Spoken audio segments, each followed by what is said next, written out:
Hey people, Shaman Hawk here for Shamanic Lodge. So the other day I made this comment on TikTok with a Stitch video and said that people would be really surprised or shocked at how much or how real things like demonic possession, attachments, hitchhiking, where something just kind of like latches onto you, how real that was and how often that I deal with it. And in the very beginning, when I say that maybe 40 years ago, I was just looking at this like, wow, this is really happening. This is real. I've done two exorcisms in my life, and I hope I never do one again. Uh, it's nothing like you see on the Exorcist movie or anything like that, because most of the stuff that happens isn't like with things flying off the wall. Well, yeah, that can happen too, but not like quite like Hollywood makes it look out to be. But the stuff that happens interdimensionally into your mind, it's just it may it can make you feel like a fragile, insignificant being, and you wonder why, or at least I did, wonder why a person just doesn't get totally destroyed, in these things, which can happen if you invite it in, if you allow it, if you submit. Um, but there does seem to be some kind of an unwritten law, universal law that uh, to a degree, you can't get a full blown possession unless you invite this thing in. You know that doesn't apply to like um, attachments. Attachment is kind of like those little stickers that where you walking through grasslands and they get stuck to your clothes. We call it the hitchhikers. Sand spurs and things like that. Seeds that have that kind of a Velcro thing on. They just get on your clothes until you knock them off. They end up someplace else. Those those kind of beings, spiritual entities, consciousness, and all these are very different categories. Uh, you don't have to have or give them permission to latch on to. You just got to be at the right place at the right time, and they just grab on, and they can just go from person to person, being to being, consciousness to conscious, species to species, um, and why they do it. Again, it depends on what type they are, and again, that gets to be very panoramic as well. I like to remind people that if you really want to understand metaphysics, you know, take a look at the physical world, because the metaphysical world and the physical world really aren't that different, except for the physical world is just more of substantial things that you can touch, feel, smell, things that are located by your five senses, six if you want to just call your spiritual sense. On the Okay, people say, well, how? So that's the hitchhiker. How do the other ones get a hold of you? Welcoming them in verbally is one. On the Ouija boards, well, come into me and speak through me. You're done. Um, Sexually, that's a huge one. Welcoming. If for a woman to welcome in a man who has an attachment, also welcomed inside of her that attachment. Now it can go from outside of him to inside of her. And that's the one that I've seen happen the most, where women were really possessed by this because of something they picked up sexually.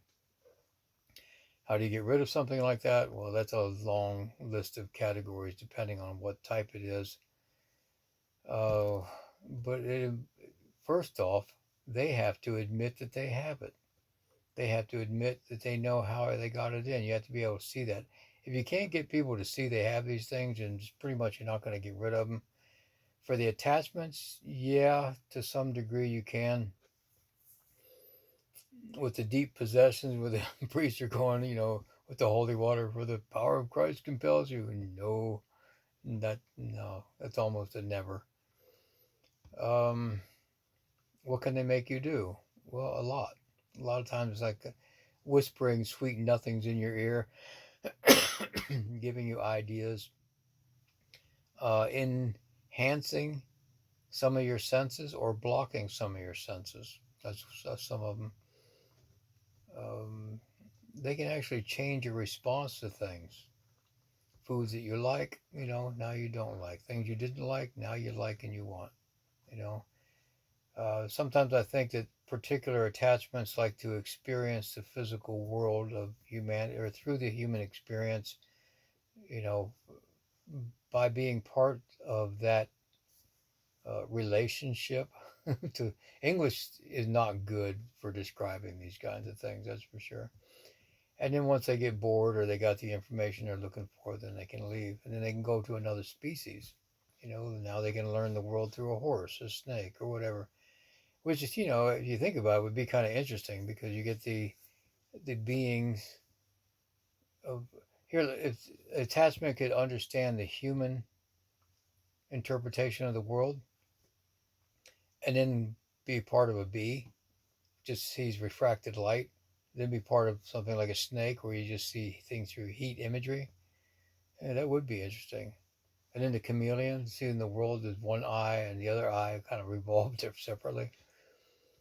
Um, but I think they get intrigued with the human consciousness and how we see things, how reality is dictated by perception, and they want to experience that. Some of them, I think, they just do it for amusement.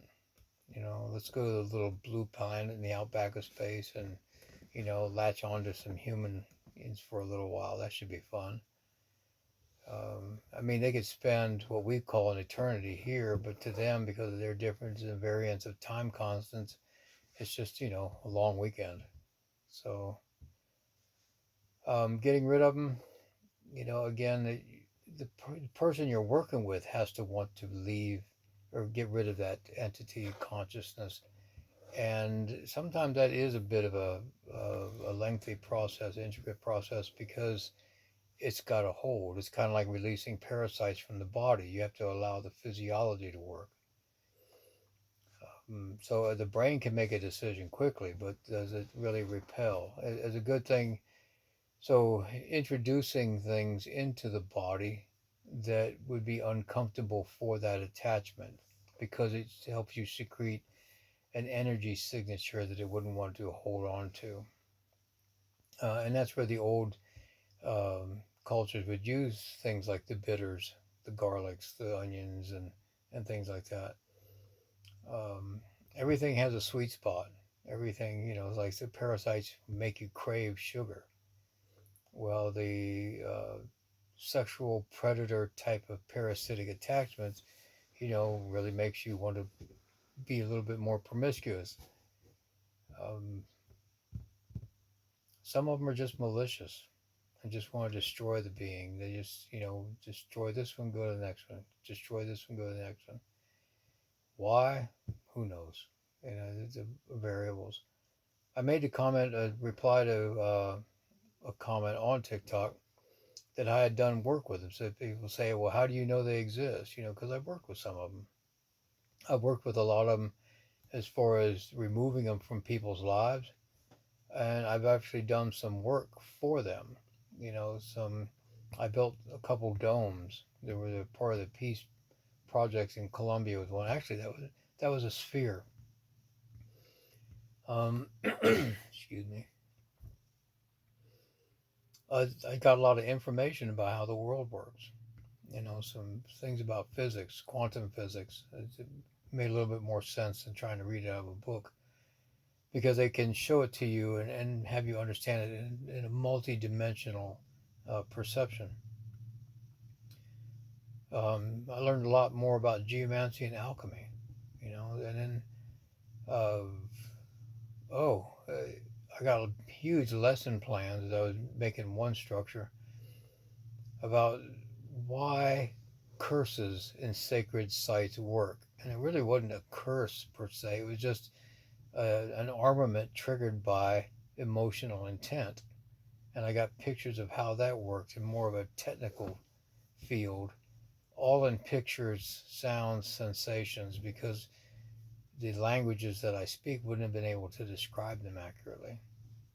So it really showed me how linear our thought is, um, how your perceptions and the way you understand the world is dictated by your languages, And like I said, so English doesn't describe this stuff at all. I mean, English is great for contracts, but two other dialects that I speak, are great for trying to understand this, but they don't directly translate into English.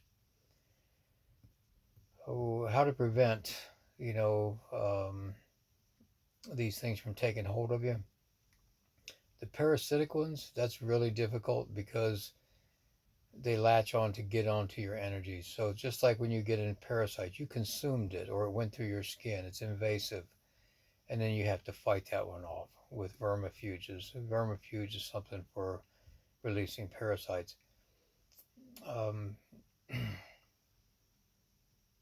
you can have an energetic equivalent to a vermifuge, which is like a really static, stressful energy signature that you have to bring up within yourself with the intention of releasing that type of an entity.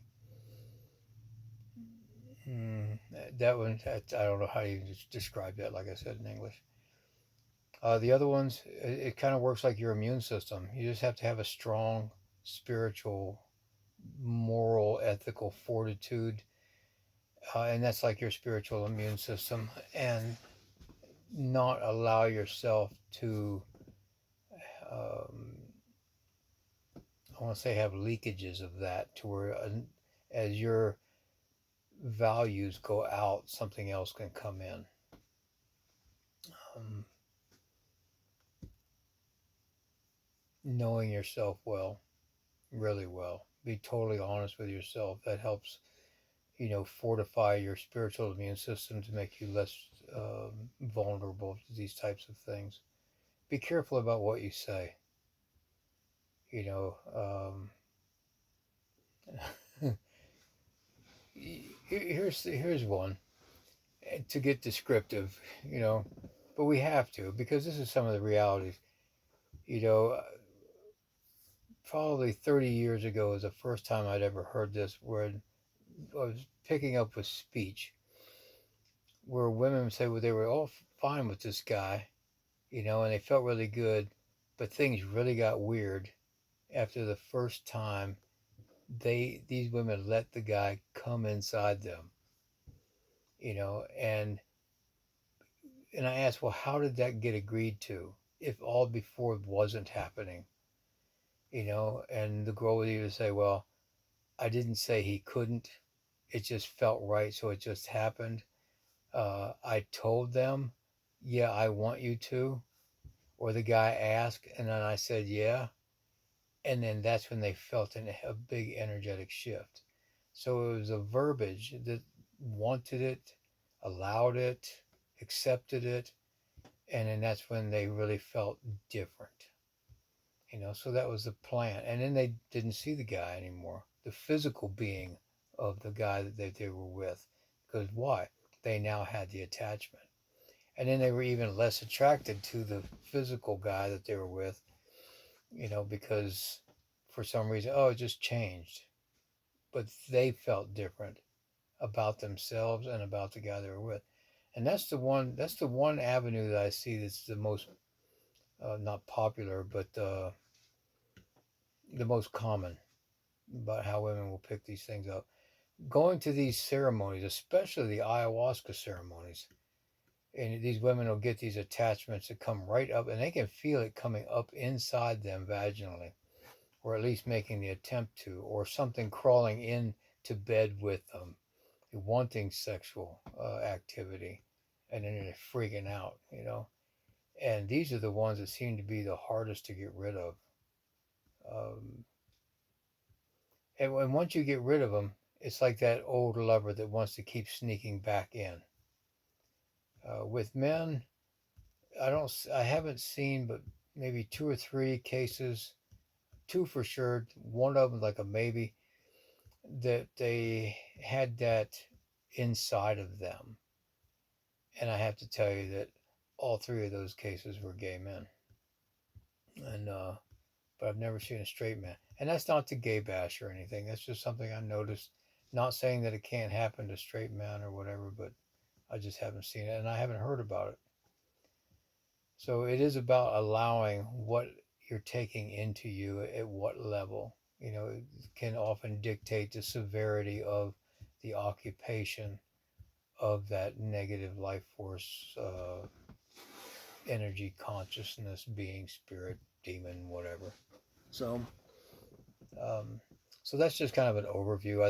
I told people on TikTok that I'd make a video on YouTube about that, explaining a little bit deeper, and already I'm into this 15 minutes. So, if you got any questions, make them in the comment. I'll do another videos on them.